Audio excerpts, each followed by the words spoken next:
ধর্ষণের শিকার হয়েছে। ধর্ষণ, অনাবিলের গাড়িতে একটি মহিলা যাত্রীকে গণধর্ষণ করেছে। অনাবিলের ড্রাইভার, সুপারভাইজার এবং ড্রাইভার মিলে একটি মেয়েকে জোর করে পালাক্রমে ধর্ষণ করে আজকে। প্রিয় দেশবাসী, প্রিয় ঢাকাবাসী, অনাবিলের গাড়িতে একটি মহিলা যাত্রীকে গণধর্ষণ করেছে অনাবিলের ড্রাইভার, সুপারভাইজার এবং হেল্পাররা। না, ধর্ষণের শিকার হয়েছে। ধর্ষণের শিকার হয়েছে। অনাবিলের গাড়িতে অনাবিলের হেল্পার, সুপারভাইজার এবং ড্রাইভার মিলে একটি মেয়েকে জোর করে পালাক্রমে ধর্ষণ করে আজকে তাকে মেয়েকে মৃত্যুর মুখে ঠেলে দিয়েছে।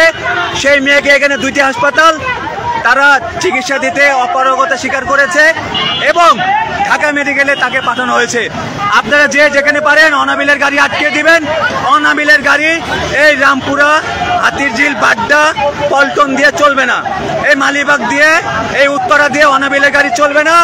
অনাবিলের গাড়ি আপনারা যেখানে পারেন আটকে দিবেন। অনাবিলের ভিতরে সুপারভাইজার, ড্রাইভার এবং হেল্পার মিলে যাত্রীকে ধর্ষণ করেছে। অনাবিলের গাড়ি আর চলতে দেওয়া যাবে না। এর পুলিশের সাথে অনাবিলের মালিক কর্তৃপক্ষ একটি রফা দফার চেষ্টা করতেছে।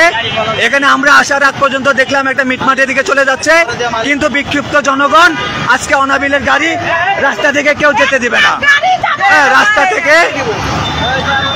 রাস্তা থেকে অনাবিলের গাড়ি কোথাও যেতে দেওয়া যাবে না। যেখানে যেটা অনাবিলের গাড়ি পাবেন আপনারা সেই গাড়ি আটকে ফেলবেন। এটা আপনাদের প্রতি উদারত আহ্বান জানাচ্ছি। ধন্যবাদ সবাইকে। একটি মেয়ে, তার বাড়ি বাড্ডায়, সেই মেয়ে বাড্ডায় নামতে ভুল করছে। ওই মেয়েকে জোর করে খিলগাঁও পর্যন্ত নিয়ে এসে সব যাত্রীদেরকে কৌশলে নামিয়ে দিয়ে ওই মেয়েকে ধর্ষণ করছে। এই জন্য আমরা এই ধর্ষণের বিচার চাই, শাস্তি চাই এবং অনাবিল গাড়ি চিরতরে বন্ধ করতে হবে।